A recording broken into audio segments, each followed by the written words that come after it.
दीपावली से पहले बीजेपी की प्रदेश कार्यकारिणी का ऐलान हो सकता है। इस कार्यकारिणी में वीडी शर्मा के कार्यकाल में रहे 60% चेहरे बाहर होंगे, तो वहीं उनकी जगह नए चेहरों को मिलेगी। नई कार्यकारिणी को लेकर बीजेपी प्रवक्ता का कहना है कि भारतीय जनता पार्टी में कार्यकर्ता को उसकी काबिलियत के हिसाब से जिम्मेदारी दी जाती है। तो वहीं कांग्रेस का कहना है कि बीजेपी में किस तरीके से नियुक्तियां होती हैं अब सबको पता है। बड़ी मुश्किल से तो प्रदेश अध्यक्ष का ऐलान हुआ है।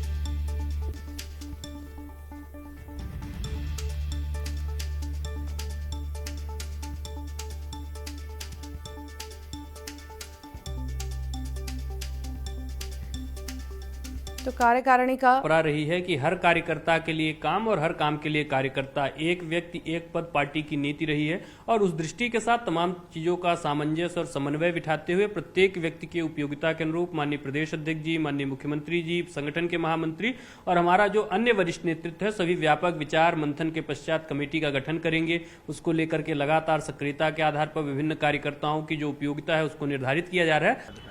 देखिए, भारतीय जनता पार्टी एक अवसरवादी पार्टी है, ये हम लगातार कहते हैं और ये जनता भी जानती है। संगठन में जिस तरीके से उनके काम होता है ये भी भली भांति सबको पता है। किस तरीके से प्रदेश अध्यक्ष बने, एक लंबी प्रक्रिया के बाद नागपुर से दिल्ली, दिल्ली के बाद भोपाल जब पर्ची आई तब वो बने, और बनने के बाद भी अंदर खाने जिस तरीके के विवाद चल रहे हैं, छत्रपवाद चल रहा है, यह भी किसी से नहीं छुपा। और ज्यादा जानकारी के लिए सहयोगी शैलेंद्र भदौरिया हमारे साथ जुड़ गए हैं। शैलेंद्र, बहुत जल्द बीजेपी में कार्यकारिणी का ऐलान हो सकता है, वो भी दीपावली से पहले।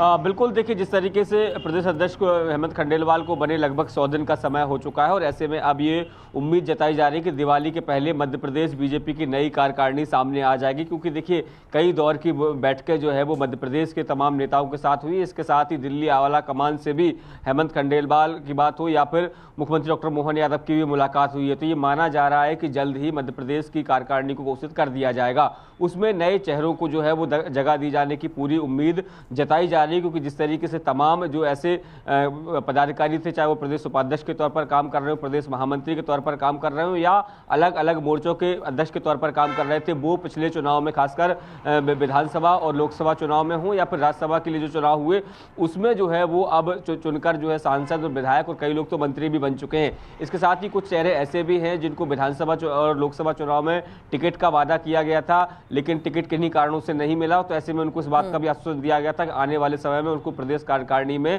कहीं ना कहीं उनकी योग्यता के अनुसार काम दिया जाएगा। तो ऐसे में उम्मीद यही जताई जा रही है कि मध्य प्रदेश की जो कार्यकारिणी होगी उसमें लगभग 60% नए चेहरे होंगे, युवा चेहरों को मौका मिलेगा। इसके साथ ही जो उम्रदराज लोग हैं, खासकर जो अनुभवी चेहरे हैं, उनको भी जगह मिलेगी। देखिए, अगर मैं बात करूं तो किसान मोर्चा के जो अध्यक्ष थे वो फिलहाल होशंगाबाद से सांसद हो गए। संध्या राय जो उपाध्यक्ष थी वो अब सांसद हो गई है। लता वानखेड़े जो सागर से सांसद हो गई हैं। इसी के साथ अगर मैं बात करता हूँ पिछड़ा वर्ग मोर्चे के जो अध्यक्ष थे, अब वो मध्य प्रदेश कैबिनेट में मंत्री भी है। तो ऐसे तमाम लोगों को बाहर का रास्ता दिखाया जाएगा, उनकी जगह नए लोगों को इस बार कार्यकारिणी में जगह। बहुत बहुत शुक्रिया फिलहाल शैलेंद्र।